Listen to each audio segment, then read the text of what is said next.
बहुत अच्छी लाइन है, तू जी ए दिल जमाने के लिए। एक गाना है बड़ा फेमस, अपने लिए जिए तो क्या जिए, तू जी ए दिल जमाने के लिए। गुरु हमको निष्कामी होके जीना सिखाता है, वरना हम लोग अपने लिए जीते थे, हर एक मैं मेरे के लिए जीता है। और अब धीरे धीरे उसका मैं और जो मेरे का घेरा है, वो घेरा बड़ा छोटा संकीर्ण हो गया है। मेरा पहले बड़ा विशाल घेरा होता था, ये भी मेरा, ये भी मेरा, वो भी मेरा। अब तो बोलेंगे नहीं, बस पति पत्नी और उनके बच्चे, वो ही मेरा है। फिर उनके माता पिता भी मेरे नहीं है, उनके दादी बाबा भी मेरे नहीं है, और भाई बहन भी मेरे नहीं है। बस मेरा कौन है? तो केवल मैं हूँ, मेरा पति या पत्नी है, और जो भी भगवान ने मुझे जितनी भी संतानें दी हैं, बस उतना सही घेरा मेरा।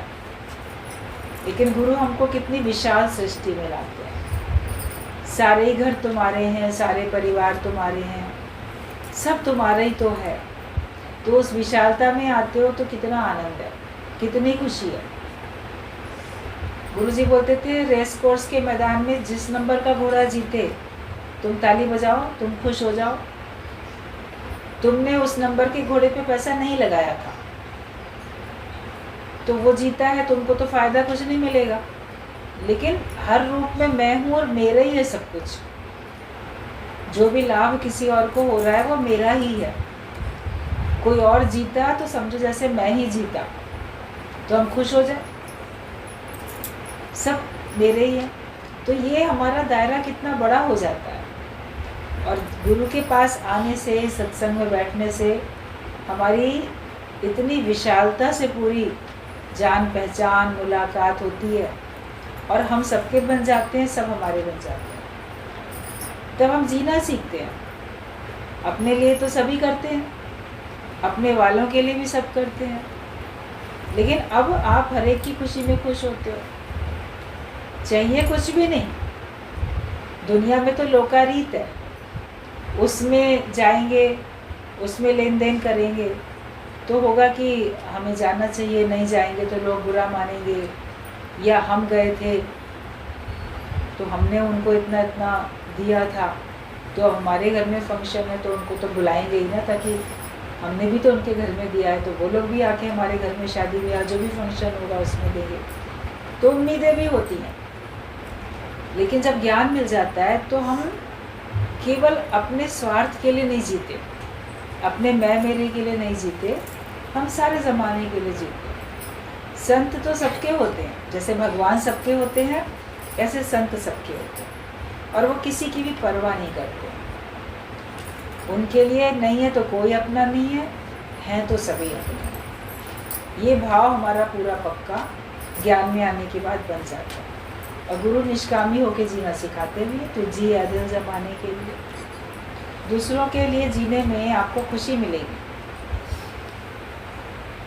अपने वालों के लिए जीने में आपके अंदर बोझ है, भारीपन है। सकाम जो बंधन है वो भारीपन लाते हैं, और बंधन का कारण भी। लेकिन निष्काम जो कर्म है वो बंधन से छुड़ाने का काम करता है, भारीपन नहीं लाता, हल्कापन लाता।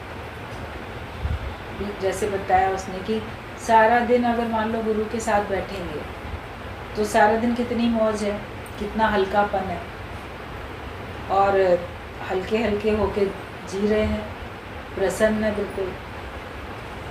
जब वापस भी जाते हैं अपने घर तो उमंग और उत्साह लेके जाते हैं। लेकिन वही सारा दिन हम किसी फंक्शन पार्टी में संबंधियों के बीच में होते, कहीं और होते, तो वापस जाते खुशी तो एक तरफ होती, थकान बहुत होती, बहुत थक गए, शादी ब्याह में इतना नाचा गाया, थक गए, या जो भी कोई फंक्शन था इतनी दूर गए आए, थक गए।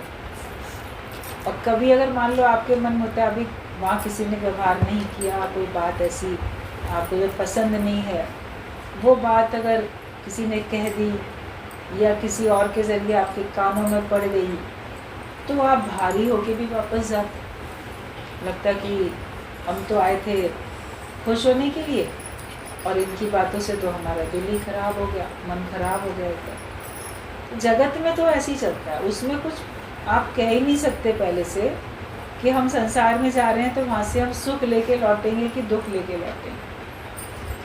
कोई हमसे बात कर रहा है तो वो उसकी बातों से मुझे सुख मिलेगा कि दुख मिलेगा।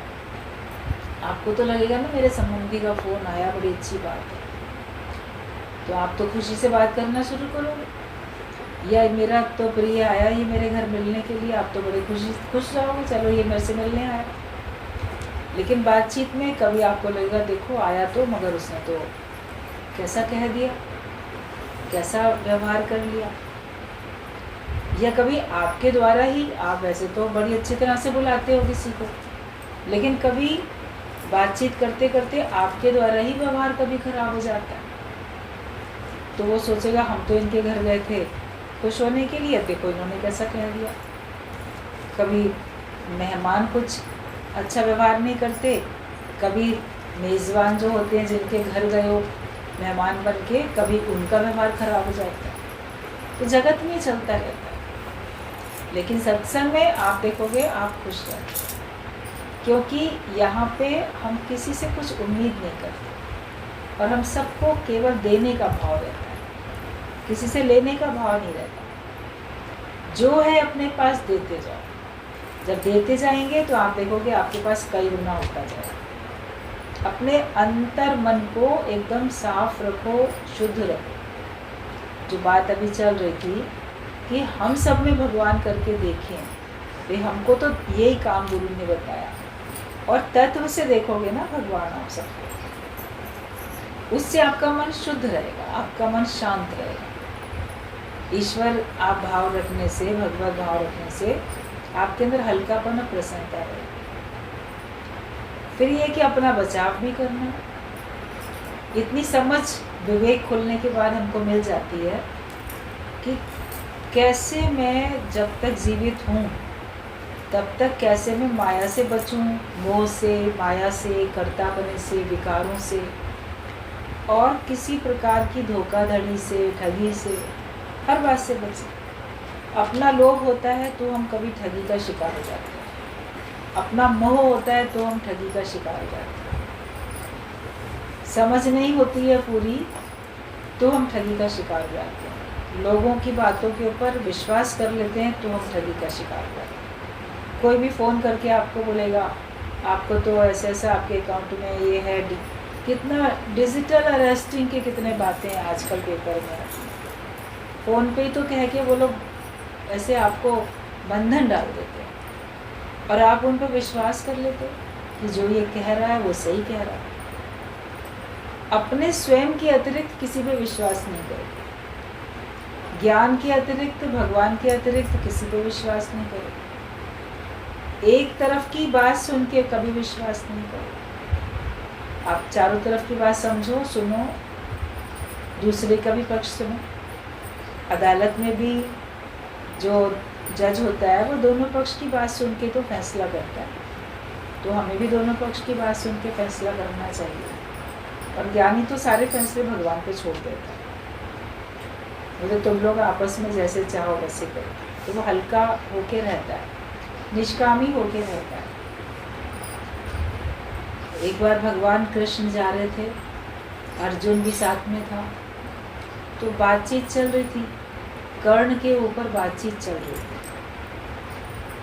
तो भगवान ने कहा कि देखो वो बहुत श्रेष्ठ है, दानवीर कर्ण बहुत श्रेष्ठ है, और थोड़ी उसकी प्रशंसा की।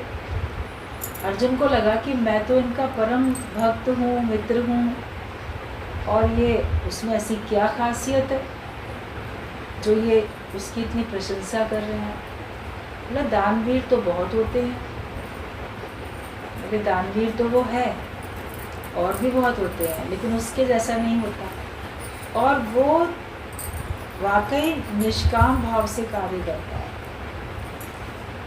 तो उसको लगा अर्जुन को कि कोई भी काम सौंपा जाए तो बहुत अच्छी तरह से वो कर लेता है, ऐसा कह रहे हैं भगवान।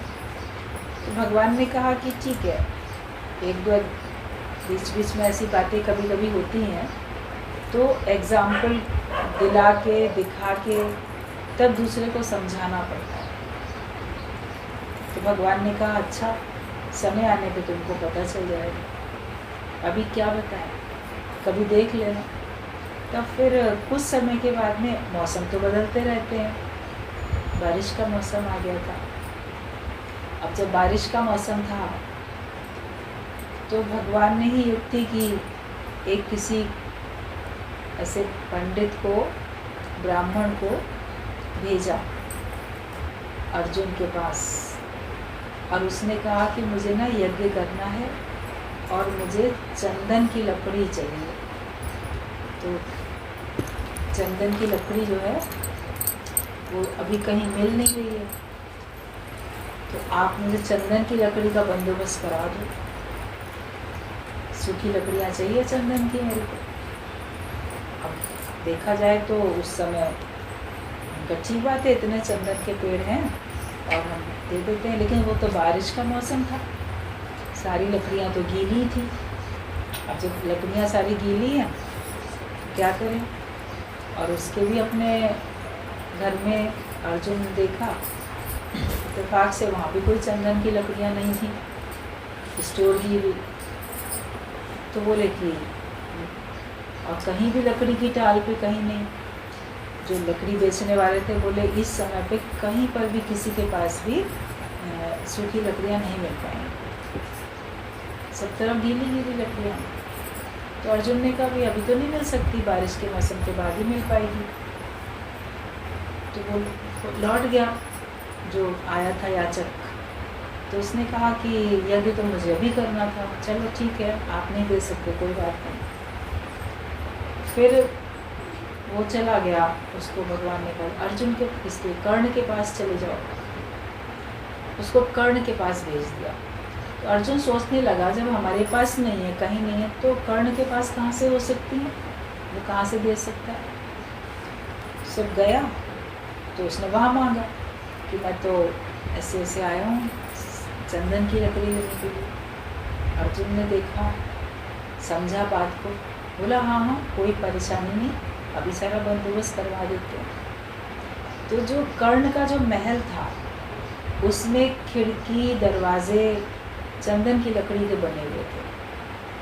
तो उसने अपने जो और थे सैनिक सेवक उनसे कहा अगर कहीं लकड़ी चंदन की नहीं मिल रही है सूखी, तो ये तो जो खिड़की दरवाजे जो हमारे पूरे महल में चारों तरफ लगे हुए हैं ये तो सूखे हैं, तो ऐसा करो इन्हीं को उखाड़ के दे दो। कोई अपने घर के दरवाजे और खिड़कियाँ ऐसे निकलवा के दे देगा क्या। तो उसने निकलवा दिए और उसको गाड़ी में लदवा के चलो इनके घर पे पहुंचा देंगे। तो चला गया। तब भगवान ने फिर अर्जुन को बताया कि देखो यहाँ तक तुम्हारी बुद्धि नहीं गई थी, तुम्हारे भी तो महल के खिड़की दरवाजे बहुत सारे चंदन की लकड़ी से बने हुए हैं। कई बार कोई चीज़ घर होता है, कोई कुछ और होता है, चंदन के ही लकड़ियों से बने होते हैं। तो तुमको ऐसे विचार नहीं आया कि तुम कोई आया है मांगने के लिए तो मैं अपने घर के खिड़की दरवाजे ही उखाड़ के दे दूँ, तोड़ के दे दूँ, उन्हीं को निकलवा दूँ। तो इसलिए वो देखो उसके अंदर में समझ की नहीं है। तो अर्जुन निरुत्तर हो गया, बोला ये क्या बात हुई, लेकिन करे क्या, उसने तो वापस भेज दिया था। बोले ठीक है अपने घर का कोई ऐसे नहीं निकाल के दे देता है, उसने दे दिया। वाकई वहाँ तक उसकी तो अर्जुन उस समय मनी मन में कर्ण की उसने प्रशंसा की कि वाकई यहाँ तक हमारी बुद्धि नहीं चल रही थी। बोला ठीक है भगवान, इस मामले में तो अर्जुन कम रह गया और कर्ण श्रेष्ठ हो गया। लेकिन कभी किसी और काम में आप देखना, उसमें मैं उससे ज़्यादा अच्छा काम करके दिखा सकूँगा, श्रेष्ठ काम करके मैं दिखा सकूँगा। भगवान ने कहा अच्छा ठीक है, कभी एक ही काम सौंपेंगे तुम लोगों को तो कर देना। कुछ समय के बाद में भगवान एक बार लेके गए इसको, अर्जुन को। तो वहाँ आगे क्या देखा कि वहाँ पे बहुत ज़्यादा ना ऐसा सोना, उसकी खान, उसका भंडार था पूरा, ऐसे पहाड़ समझे, चारों तरफ सोना ही सोना ढेर बिखरा हुआ। तो भगवान ने कहा अर्जुन देखो यहाँ पर ना जंगल में इधर ये पूरा सोना ही सोना है, तो तुम ऐसा करो जो यहाँ के पास के जो गांव के लोग हैं इनको बुला के और इनमें ये सोना बांटो। ये कौन बड़ी बात है, बांट देंगे। उसने ऐलान कराया, सारे गांव वालों को बुलाया और वो सबको लाइन लगाओ, सबको बांटो। फिर कोई दोबारा आ रहा है, कोई कुछ हो रहा है, उसको बांटते बांटते इतनी उलझन, इतनी परेशानी हुई कि ये गांव वाले कैसे हैं, ठीक से ले भी नहीं रहे हैं और बेईमानी भी कर रहे हैं।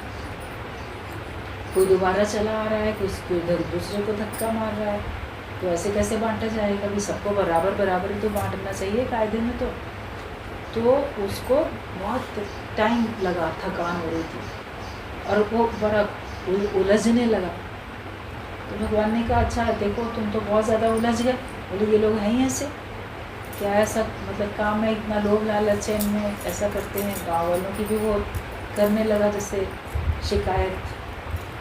भगवान ने कहा अच्छा ठीक है, तुमने जितना काम कर लिया और अभी भी तो वो सोने का जो है पहाड़ अभी तो बहुत बाकी है।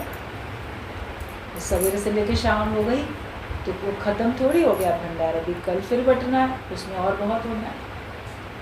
तो अब बोले तुम अब रहने दो, हम कर्ण को बोलेंगे, वो बांटेगा। तो ये सोचने लगा कि वो भी ऐसे ही उलझेगा, वो भी ऐसे ही परेशान होगा। तो उसको कहा कि ये इतना भंडार है ना यहाँ पे पहाड़ पूरा सोने का, तो गांव वालों में तो बांट दो। तो कर्ण ने सबको ऐलान करा के बुलाया और सबको एक बार में आदेश दिया कि देखो ऐसा है, ये सारा इतना सोने का पूरा भंडार है, आप लोगों को जिसको जैसे लेना है, जितना लेना है ले लो और अपने अपने घर को चले जाओ। तो ये बता के खुद वापस चला आया। वहाँ खड़े होकर देख ही नहीं रहा था किसने लिया नहीं लिया, ज़्यादा लिया कि कम लिया। तो वो बड़ी जल्दी वहाँ से आके बैठ गया। तो भगवान ने कहा अरे तुम इतनी जल्दी कैसे बांट के चले आए? बोला बांटना क्या था, बता दिया। अब ये थोड़ी है कि आपने कहा था कि सबको बराबर बराबर बांटा जाएगा, आपने कहा था ये गांव वालों में बांट दो, उनको क्या दिया, अभी तुम लोग ले लो, जिसकी जितनी आवश्यकता होगी वो ले लेगा। तो मैंने तो बता के चलाया, उसमें मेरे को कोई उलझन नहीं। तो भगवान ने फिर उससे कहा देखो एक ही काम तुमको दिया गया करने के लिए, अर्जुन को बोला, तो तुम उसमें बहुत ज़्यादा ऐसे हिसाब किताब रखने में तुम बहुत ज़्यादा उलझ गए, लेकिन उसको कोई उलझन नहीं हुई। मैंने कहा ये भंडार भी सारा भगवान का है और आदेश भी उन्हीं का है और जिनको दिया जा रहा है वो भी उन्हीं के। तो ये लोग अपना अपना फैसला अपने आप करेंगे, गांव वाले किसको कितना लेना है नहीं लेना है क्या करना है। इसमें फिर उनके नफ़े और उनके नुकसान से मुझे क्या फ़र्क पड़ना है, ये अपने आप बांट लेंगे ना ये लोग। वरना वो सोचा था इसको 2 बार मिल गया, 3 बार मिल गया, किसी को 1 बार भी नहीं मिला, तो किसी को नफ़ा हो रहा है किसी को नुकसान हो रहा है। तो कर्ण बोलता है कि उनके नफ़े नुकसान से मेरा क्या मतलब, वो लोग अपने आप फैसला कर लेंगे, बांट लेंगे, जिनको जितनी आवश्यकता है ले लेंगे, वो लोग आपस में निपटें कि तुमने इतना क्यों ले लिया, नहीं लेना चाहिए, मुझे इतना मिलना चाहिए। तो ये इन सब प्रपंच में हम क्यों अपनी बुद्धि डालें, तो इसलिए हम शांत हैं। तो अर्जुन एक बार से फिर से कर्ण के आगे फिर हार गया। तो ये था कि उसके अंदर कर्तापना नहीं था और उसको दुनिया के लिए जीना आता था कि तू जी है दिल जमाने के लिए। तो तभी भगवान उसकी प्रशंसा भी कर रहे थे। गुरु भी हम लोग को संसार में ऐसे ही जीना सिखाते हैं कि हम रहें तो निर्लेप न्यारे होके रहें। अगर देने पे आ रहे हैं, कोई मांगने आ गए याचक, तो आप अपना भी सब कुछ न्यौछावर कर सकते हो। जैसे उसने अपने खिड़की दरवाजे तक दे दिए, ये नहीं सोचा कि मेरी सेफ्टी कैसे होगी। अगर घर में खिड़की दरवाजे ही नहीं होंगे, पल्ले उसमें लगे हुए नहीं होंगे, तो सुरक्षा कैसे होगी, कोई भी अंदर आ सकता है और जो होगा देखा जाएगा। एक तरफ तो उसने इतनी परवाह जैसे अपने स्वयं के लिए नहीं की, और बाकी जहाँ पे ये सब संपत्ति और जो सोना चांदी सब बांटने की बात थी, मतलब मुझे तो लेना नहीं है, लेना नहीं इन लोगों को है, तो ये लोग अपना फैसला अपने आप करें, कैसे लेना है कैसे नहीं, उसमें हम अपनी बुद्धि क्यों लगाएं। तो जो ज्ञानवान होता है वो अपने को निर्लेप न्यारा रखता है। जितना आप इन्वॉल्वमेंट रखोगे संसार में, उतने ही आप उलझते जाओगे। और एक स्टेज होती है, स्थिति होती है कि कौन से समय पे आपको क्या रखना है, आप किस अवस्था में हो इस समय। आप अपने जगत के कार्यों में लगे हुए हो, व्यवहार में लगे हो, या आप केवल भगवान के कार्य में लगे हो। अगर आप इस वक्त केवल भगवान के कार्य में लगे हो तो आपको संसार वालों की कोई परवाह नहीं होती है। उनसे मान अपमान मिले, नफ़ा नुकसान हो, उसकी फिर कोई परवाह भी नहीं होती है, क्योंकि आप ज्ञान के कार्य में लगे। और ज्ञान के कार्य में आपको कोई अच्छा बोलता है, आपको कोई अच्छा नहीं बोलता है, आप उसकी भी परवाह नहीं करते। जो होगा देखा जाएगा। हम तो केवल भगवान का ही कार्य कर रहे हैं। लेकिन अगर हम संसार के कार्य में लगते हैं तो हम खुद सांसारिक व्यक्ति होते हैं। फिर उसमें कर्तापना आ जाता है, और जब कर्तापना आता है तो उस कर्तापने में आके फिर हमारे से बहुत सारे नए नए कर्म भी बन जाते हैं। कितनी भी आप सावधानी रखोगे, आपके नए कर्म बनेंगे।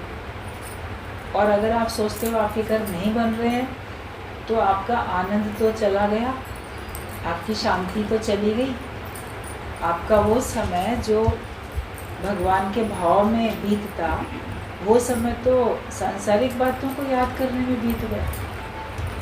अपने को देखो कि हमारे पास हम क्या समझते हैं, मेरे पास अभी आगे कितना समय बचा है। बच्चे होते हैं, उनको मालूम होता है हमारे पास अभी बहुत समय है, उमंग उत्साह में रहते हैं, भविष्य की बहुत सोचते हैं। यंग लोग होते हैं, उनको भी रहता है कि हमारे पास तो बहुत समय है।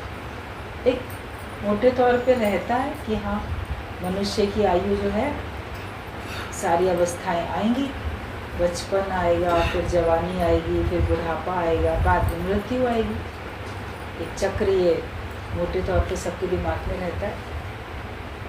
तो जो यंग लोग होते हैं वो भी जानते हैं कि हमारे पास बहुत समय है और हम करेंगे, बहुत कर सकते हैं, हमारे पास अभी भी हिम्मत है, ताकत है, कर सकते हैं, और बाकी भी हम आगे कर लेंगे। लेकिन जब आपकी अवस्था वृद्ध में आती है, वृद्धावस्था होती है, तो आप ये देखो कि आप संसारिक कार्य तो सारे करके ही आए हो ना। 50 साल की उम्र के बाद आपको वानप्रस्थ ले लेना चाहिए, तो आप सारे काम संसार के करके आए। और भी जब आपकी एज बढ़ जाती है, आपके शरीर में शक्ति कम हो जाती है, तो उस वक्त हमें क्या करना चाहिए? अपनी बाहर की भी अवस्था आपको देखनी है, उसके हिसाब से आपको व्यवहार करना है, और आपके अंदर की स्थिति क्या है, उसको आपको कैसे मजबूत करना है। आपको भीतर से तो मजबूत होना पड़ेगा। भीतर से मजबूत होने के लिए ज्ञान है, ज्ञान शक्ति देता है, ज्ञान हमको भक्ति देता है, ज्ञान हमको मुक्ति देता है। तो शक्ति तो मिलेगी ना पहले हमको। तन मन में शक्ति भर लो आत्म विचार से। आत्मा का विचार करो तो आपको तन में और मन में, दोनों में आपको शक्ति मिल जाएगी। आप हर समय बैठे ऐसी जगह पे हो जहाँ पड़ोसी के घर से पत्थर के कोयले के अंगीठी का धुआं आ रहा है पड़ोसी के घर से, लेकिन आप बैठे तो वहीं हो, तो आपकी आंखों में वो कड़वा धुआं भर रहा है और आपकी आंखों से झरझर पानी बह रहा है, क्योंकि हम बैठे ही वहाँ पर। हम पनघट पे बैठ के लेट के इंतजार करते हैं, विश्राम करते हैं, तो वहाँ पे लोग आके आपको 4 बातें सुना के जा ही रहे हैं। देखो, संत होके, सत्संगी होके तकिया लगा रहा है, अब पत्थर का ही ईंटे के तकिया लगाया संत ने, तो भी उसको टोक रहे हैं। और जब उनके कहने से उसने हटा दिया, अच्छा संत होके भी देखो हमारी बात असर कर गई, बुरा मान के अब हटा दिया इसने, तकिया पत्थर हटा दिया, और तो यहाँ से उठ के जा रहा है। सहन शक्ति नहीं है, तो हर बात में लोग बोलेंगे, कुछ तो लोग कहेंगे, लोगों का काम है कहना। तो जब उलझ के वो जा रहा था तो सामने से ब्रह्मज्ञानी मिला, वो कहता है कि तुम बैठे ही उस जगह पे हो जहाँ तरह तरह के लोग आते हैं, अलग अलग स्वभाव के लोग आते हैं, तो अपने स्वभाव अनुसार वो अपनी बोली बोल के जाते हैं। तो हम संसार में बैठे हैं, देह में बैठे हैं, तो हम तरह तरह की बोली लोग बोल के जाते हैं, हम सुनते हैं। लेकिन जब आत्मिक स्थिति में रहेंगे, ब्रह्म विचार में रहेंगे और भगवान के ऊपर सौंप के निश्चिंत रहेंगे, हृदय से सौंप के बैठे कि हम भगवान तुम जो करोगे बहुत अच्छा करोगे। अंदर से तो ज्ञानी बोलता है कि मेरे को अपनी नहीं चलानी है। बाहर से व्यवहारिक तौर पे अगर उससे कोई सलाह, उसकी राय पूछी जाती है तो वो ज्ञान अनुसार जवाब देता है। अगर गुरुवान है, गुरु से वो युक्ति ले सकता है बाहर से, तो वो गुरु से युक्ति लेके बात करता है। किसी वजह से वो बाहर से गुरु से बात नहीं कर सकता, युक्ति नहीं ले सकता, तो अंदर वाले गुरु को प्रकट करता है, अंदर से ज्ञान को प्रकट करता है। क्योंकि गुरु है ज्ञान, गुरु है वाणी, वाणी है गुरु, विच वाणी अमृत सार। तो अपने को न्यूट्रल रख के, मेरी जगह पे मेरा गुरु होता तो क्या करता, वो विचार करके आप देखोगे आपको अंदर से कोई अच्छी सी युक्ति आएगी समझ में, आप उस हिसाब से व्यवहार करोगे। फिर जो भी आप स्टेप उठाते हो अपने सोच विचार करके, फिर उस पर आपको बाद में पछताना नहीं चाहिए। आपने जिस समय जो भी कार्य किया उस समय आपको वही ठीक लगा, आपने वही किया। फिर अब सोचो तब मुझे ऐसा नहीं करना चाहिए था, तब मुझे ऐसा नहीं बोलना चाहिए था। तो जो समय चला गया वो तो चला ही गया, बीती ताई बिसार दे, आगे की सुध ले। अब तुम्हें क्या करना है? गुरु का कहना ये होता है कि तुमको केवल भगवान में विश्वास रखे और अपने में विश्वास रखे, अपने को शांत करके रखे। और जब तक आपके पास माया वाला शरीर है तब तक इस शरीर की संभाल करने के लिए आपको लोग चाहिए। माया के काम माया से होते हैं, आपको संभाल करनी पड़ेगी अपनी भी, और आप अपनी कितनी कर पाओगे, औरों के द्वारा आपकी संभाल होगी। कभी ये नहीं सोचो कि मुझे किसी की ज़रूरत नहीं है, हमें समाज की ज़रूरत नहीं, हमें लोगों की ज़रूरत नहीं। आप बोलो उनको हमारी ज़रूरत नहीं है, समाज को हमारी ज़रूरत नहीं है, लोगों को हमारी ज़रूरत नहीं है, लेकिन हमें उनकी ज़रूरत है। मगर ऐसा भी नहीं है कि आप उनके गुलाम बन गए। हमें ज़रूरत है क्योंकि हमारा सबके बिना काम नहीं चलेगा। आप जितने भी काम करने वाले लोग होते हैं, किसान है और उसके बिना आपका काम नहीं चलेगा। वो खेती में अगर अनाज ना उगाए, फल सब्जी ना उगाए तो आपका काम नहीं चलेगा। इतनी फैक्ट्री चल रही है, आपका कपड़ों के बिना काम नहीं चलेगा, आपका धोबी के बिना काम नहीं चलेगा, आपका झाड़ू के बिना काम नहीं चलेगा। सीख की झाड़ू होती है, वो भी घर में नहीं होगी तो आप नहीं कर सकते घर की साफ़ सफाई। एक डस्टर भी नहीं होगा तो आप धूल कैसे पोंछ सकते हो। छोटी छोटी चीज़ के बिना भी आपका काम नहीं चलता है ना, व्यक्तियों के बिना भी काम नहीं चलता है। लेकिन ज्ञानी ये जानता है कि जड़ चेतन सब में भगवान है। भगवान को मेरा काम कराना होता है तो किसी न किसी रूप में वो करा देता है। हम लोग तो कभी देखते हैं कि शांत होके बैठते हैं, ठीक है जैसा भी होगा, भगवान को जैसा कराना होता है तो सहजता में अपने आप ही वैसी स्थिति सामने बन जाती है और भक्तों को बिना मांगे हर चीज़ मिल रही है। अगर भगवान को कोई चीज़ दिलानी होती है तो आपको घर बैठे ही मिल जाती है, और नहीं तो आप पूरा मार्केट भी घूम के आ जाओ। आप जो चीज़ लेने जाना चाहते थे, लाना चाहते थे, पूरा मार्केट घुमाओ, आपको नहीं मिलती है, पसंद ही नहीं आती।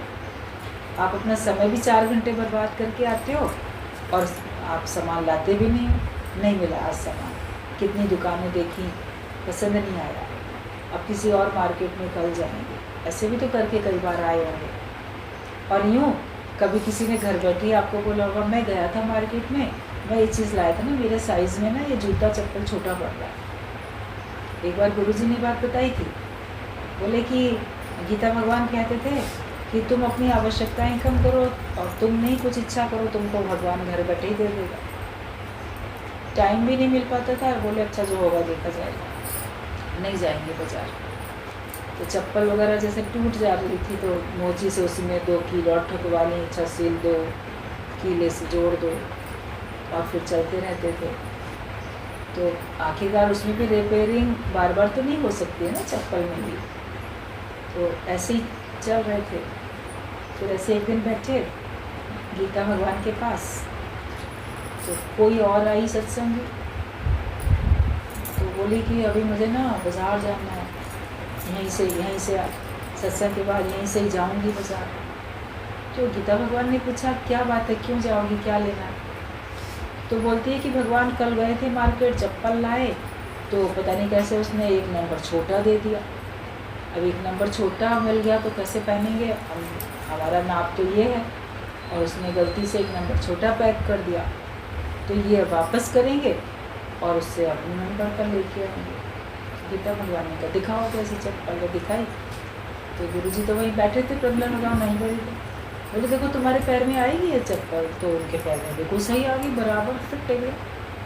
बोले वापस क्या करने जाओगी, ये कितने रुपए की लाइन थी, इतने पैसे इससे गए, इसी को जोड़, इसकी वैसी चप्पल इतनी टूट रही है, बार बार जुड़वा रही है, इसको भी तो लेनी है ना, यहीं दे दो।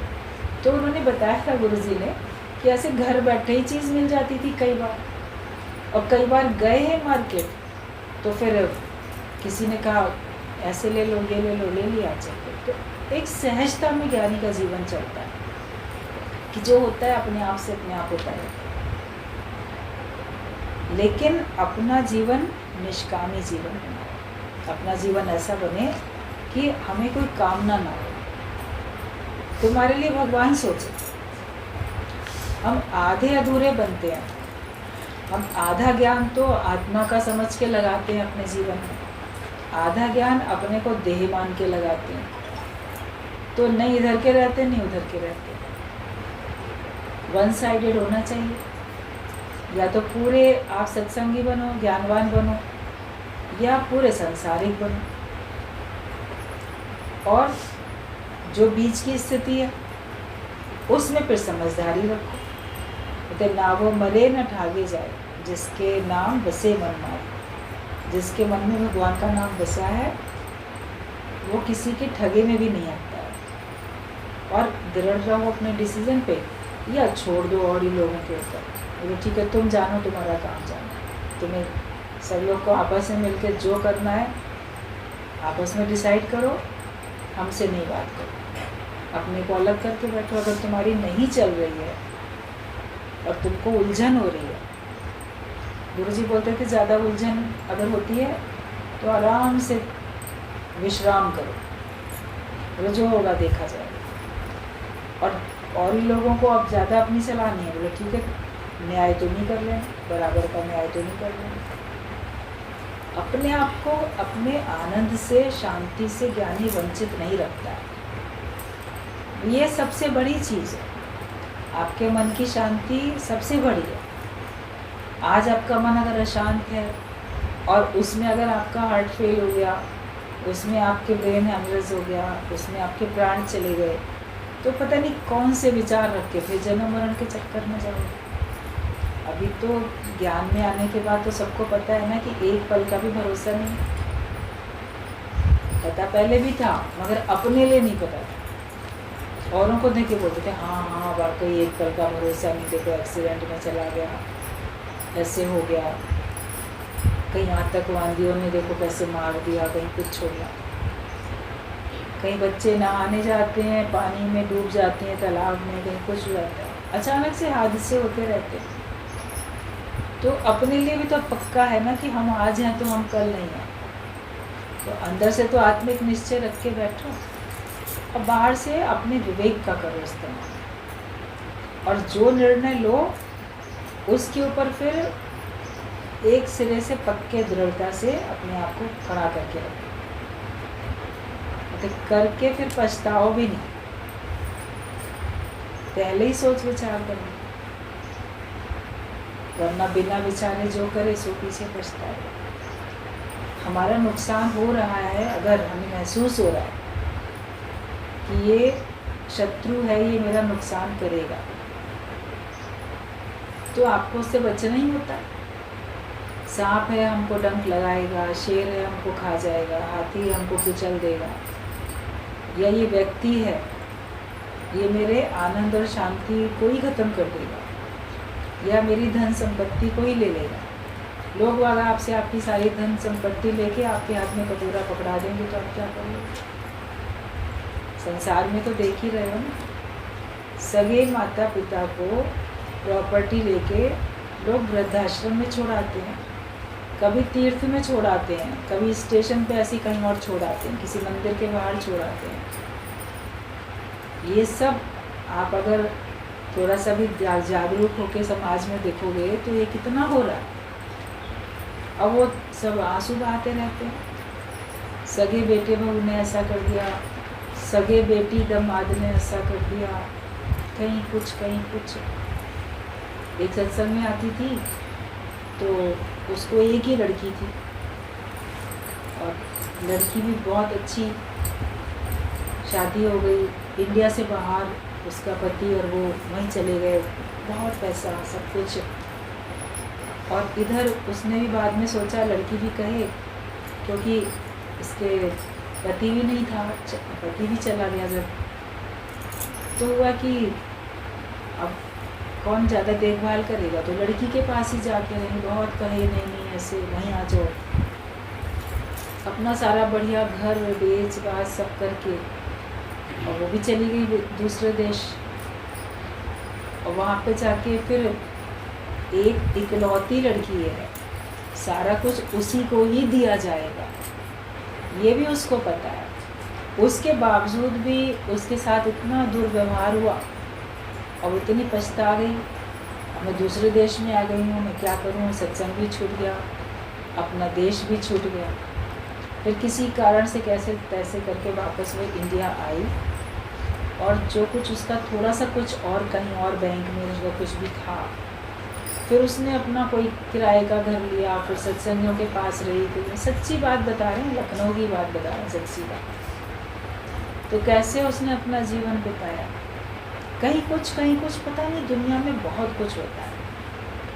तो ज्ञानी को अपने मन को शांत रखना है। अगर डिसीज़न लिया है वहाँ जाके रहने का, तो जैसा भी व्यवहार था वो सोचती ही ठीक है, मेरा ऐसे ही लेन देन है, हिसाब किताब है।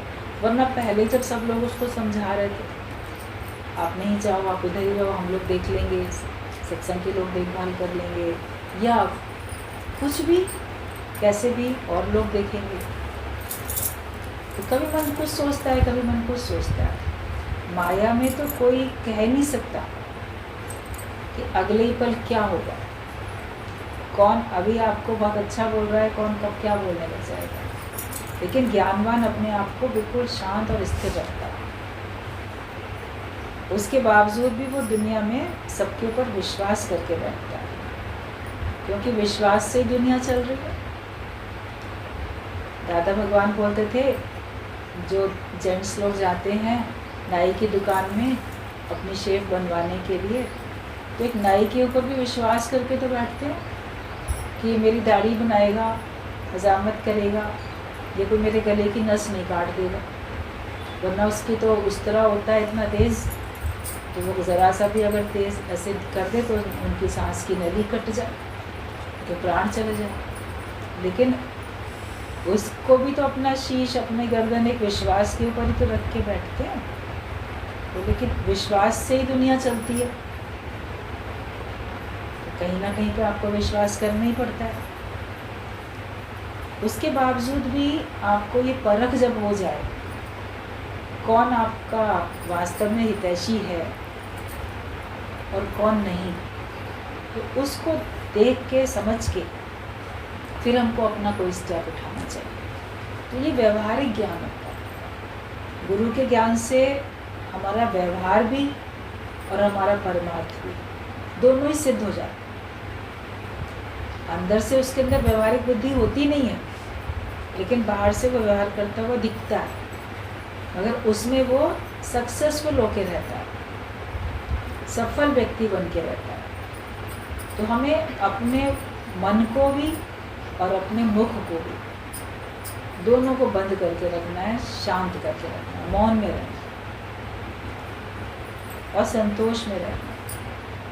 बाकी जो आपके पास है, गुरुजी बोलते थे कि लोग कहते हैं माया तो वैसी मिथ्या है, तो हम दे दें सबको, पहले ही बांट दिया। अक्सर लोग पहले ही कर दिया करते थे, नहीं तो पहले बांट दो। तो अब लोग तो वैसे नहीं है ना कि तुमको बाद में तुमको पूछते ही रहेंगे। तुम शुरू से इतने अच्छे संस्कार उनके पास है ही नहीं, उनकी समझ ऐसी है ही नहीं। फिर बाद में तुम्ही को उनके आगे हाथ फैलाना पड़ेगा कुछ देने के लिए किसी को, तो तुम्हें बुरा लगेगा। कुछ आप दे सकते हो, कुछ आप अपने पास भी रख सकते हो। तो हर एक की अपनी अपनी समझ होती है, और जिसको जैसा करने में उसके मन को संतोष मिले। अगर धिक्कार है उस कर्म को जिससे ना हो वो शांत नहीं। अगर आपका मन शांत नहीं हो रहा है तो फिर वो कर्म आपको जैसे कि अच्छा ही नहीं है करना, और आपका मन शांत रहना चाहिए। फिर आपने जो भी किया उसके लिए आपको शांति शांति है। तो बस हमें अपने व्यवहार को और अपने परमार्थ को उसको बैलेंस बना के चलने की ज़रूरत है। मेरे अपने विचार मेरा नुकसान कर रहे हैं, हमारे विचार हमारे समय का बहुत नुकसान कर रहे हैं, हमारी शक्ति का बहुत नुकसान कर रहे हैं। तो जो मेरा नुकसान कर रहे हैं उससे मुझे बचाना है ना। अज्ञानता के विचार तो मेरा नुकसान कर रहे हैं, वो तो बचाना। राजा जनक को हर समय मौत की तलवार अपने सर पे नज़र आती थी, इसलिए वो सुजाग होके रहे। हमें भी हर पल सुजाग होके रहना। कभी भी किसी विचार के इतने अधीन मत हो जाओ कि उसके ख्यालों में आपका दुनिया से जाना हो और आपका जन्म मरण का चक्कर तैयार हो जाए। सेवा भले करो सबकी। कल मुझे से बात चल रही थी कि आप घर में मैनेजर होके रहो, तो आप सेवा भले सबकी करो। ज्ञानी के सामने तो अगर कोई अजनबी भी आएगा तो वो मुसीबत में होगा तो वो उसकी भी मदद करेगा, तो ज्ञानी अपने संबंधियों की भी मदद करेगा। ऐसा नहीं कि नहीं मदद करेगा संबंधियों की, लेकिन वो पलट के उम्मीद नहीं करेगा। एक होता है मोह के कारण सेवा करना, एक होता है ये मेरा कर्तव्य कर्म, ये मुझे करना चाहिए, बिना मांगे ये सेवा मेरे सामने आई है, इसको मुझे करना चाहिए। तो वो उस बिना मांगे जो सेवा सामने आई उसको भगवान का हुक्म समझ के करता है, तो उसको कर्म करने में उसको आनंद आता है, प्रसन्नता मिलती है, क्योंकि पलट के वो कुछ चाहता नहीं। हम नहीं करेंगे तो कौन करेगा? आपके अंदर अब कि हम नहीं पड़ी होनी चाहिए, नहीं मैं नहीं करूँगा तो कौन करेगा। देखो मैं अपने को मिटाऊँ ना पहले गुरु के ज्ञान से। जब मैं माइनस हो जाएगी तो भी तो कोई ना कोई कर्म करेगा ही ना, कर ही रहा है कोई। हम बेकार अपने को बीच में रख रहे हैं कि हम करने वाले हैं। हम करने वाले नहीं हैं, हम नहीं करेंगे तो कोई करेगा। कोई दुनिया में नहीं होता है तो उसके बदले में कोई ना कोई तो काम करता है ना उसका पूरा। अगर भगवान चाहते हैं तो, भगवान नहीं चाहते हैं तो सबके सारे लोग बैठे होते हैं तो भी उसको अपना काम खुद करना पड़ता है। एक ही घर में नीचे के पोर्शन में मान लो माता पिता रहते हैं और ऊपर के पोर्शन में बेटा बहू रहते हैं। एक ही घर में माता पिता बूढ़े हो गए हैं, उसके बावजूद भी दोनों की रसोई अलग चल रही होती है। कई बार ऐसा होता है। और कभी तो प्रेम है आपस में, उस प्रेम के कारण से ठीक है हर मंजिल पे अलग अलग रसोई भी है, बाथरूम भी है, सब है। और समय पड़ने पे आप उनको देख लेते हो, वो आपको देख लेते हैं, वो एक अलग बात होती है। लेकिन एक है कि शत्रुता, दुश्मनी नहीं, हमें इनके लिए बना के ही नहीं देना। अब वो या तो अपने लिए खुद बनाए और या बाज़ार से मंगवाए। एक ने हमको बताया जो खाना बनाती है हमारे पास, वो बोली हम फलाने के घर एक काम छोड़ रहे हैं। तो हमने कहा क्यों छोड़ रही हो काम, तुम तो अच्छा खाना बनाती हो, तुम क्यों काम छोड़ रही हो? बोली बहुत किचकिच होती है और बहू जो है वो कह रही है कि सास ससुर नीचे के पोर्शन में रहते हैं, वो कभी किसी और के पास चले जाते हैं, दूसरे बेटे बहू कहीं, उनका अपना मकान है, वो यहाँ आते हैं। तो बहू ने कहा है कि अब वो मेरी सास आने वाली है, तो अगर तुम उनका खाना बनाओगी तो मैं अपना नहीं बन पाऊँगी। हमने कहा कि अरे अलग अलग ही बनाते हैं, अरे वो लोग अपना अलग पैसा देंगे, जितने दिन भी 2-3 महीने 4 महीने रहेंगे, तो वो जो सास ससुर हैं वो अपना खाना बनवाने का पैसा इसको अलग देंगे, बहू अपना ऊपर बनवाती है वो अपना अलग पैसा देगी। लेकिन नहीं, अगर तुम मेरे सास ससुर का खाना बनाओगी तो मैं तुमसे नहीं बनवाऊँगी, ये बहू बोल रही थी। तो इसने कहा ऐसा है भाभी, मुझे आप लोग के यहाँ काम करना ही नहीं है, कोई और लगा लेना, ना मैं बहू के घर काम करूँ ना मैं सास के घर काम करूँ। बोली कौन इतनी किचकिच कर रही है, मतलब इतना तो है द्वेष। अच्छा नौकर, सेम नौकर 2 जगह काम कर रहा है, तुम्हें क्या परेशानी है, तुम अपने घर में बनवा रही हो, सास अपने घर में बनवा रही हो। तो ऐसी तो बुद्धि है लोगों की। तो हम तो लोगों की बातें कभी कभी सुनते हैं, कहते हैं अज्ञानता में कितनी कितनी बातें हैं, कहाँ कहाँ तक, जहाँ तक आपकी समझ भी नहीं जाएगी वहाँ तक के लोग काम करते रहते हैं। लेकिन इतने सारे परेशानियों के, समस्याओं के, दुखों के, कांटों के बीच में भी ज्ञानी फूलों की तरह मुस्कुराता रहता है। वो अपने को निर्लेप नारा रखता है, मतलब भगवान जैसे चाहेंगे वैसा, हमारे द्वारा काम होना होगा हमारे द्वारा होगा, किसी और के द्वारा होना होगा तो किसी और के द्वारा। वो हुक्म की हवा पे चलता है। ज्ञानी की दृष्टि भगवान के हुक्म पे रहती है, इसलिए वो हल्का होके रहता है, इसलिए मस्त होके रहो। और वो जहाँ हुक्म की हवा होगी वहाँ भगवान उनको पहुँचा देगा। जहाँ रखना होगा, जहाँ ले चलोगे वहीं मैं चलूँगा, और जहाँ नाथ रख दोगे वहीं खुश रहूँगा। जो ऐसा विश्वास करके रहता है वो खुश रहता है। और एक बात और, सभी लोग इस बात को पक्का करके रखो कि अगर आपने वर्तमान में खुश रहना सीख लिया तो आप भविष्य में भी खुश रह सकोगे। और जो वर्तमान में खुश नहीं रहता है वो भविष्य में खुश कैसे रहेगा। ज्ञान में आने के बाद आप आज में खुश रहना सीख जाते हैं। आज जैसी भी परिस्थिति है उसमें भगवान के शुक्राने मान के अगर आप खुश हो तो आपको खुश रहने की कला आ चुकी है, तो आप आगे भी खुश रह सकते हो। एक भजन की लाइन आती थी, जो आज नहीं खुश है वो कल भी नहीं होगा। तो हम नए नए जब सत्संग में जाते थे और ये लाइन जब भजन की आती थी बहुत बुरी लगती थी कि जो आज नहीं खुश है वो कल भी नहीं होगा, ये तो बड़ी बुरी बात है। ऐसा कैसे कह देते हैं, ये आज खुश नहीं है कल तो होंगे ना, आशावादी तो बने, विश्वास पे दुनिया कायम है। तो ये बात समझ में आती थी बाद में कि आज हम खुश क्यों नहीं हैं, क्योंकि हम ज्ञान में नहीं हैं, हम अज्ञानता में हैं, तो इसलिए खुश नहीं है। और आज चूँकि हम ज्ञानवान नहीं बन रहे हैं तो कल भी तो अज्ञानी बन के रहेंगे ना। अगर हम आज ज्ञानी बने तो हम आज खुश हो जाएंगे, और ज्ञानी एक बार बन गए तो हम कल भी तो ज्ञानी रहेंगे ना, फिर अज्ञानी थोड़ी बनेंगे। तो इसलिए हमको ज्ञानवान होकर रहना है और हमको अपने वर्तमान में हमेशा खुश रहना है।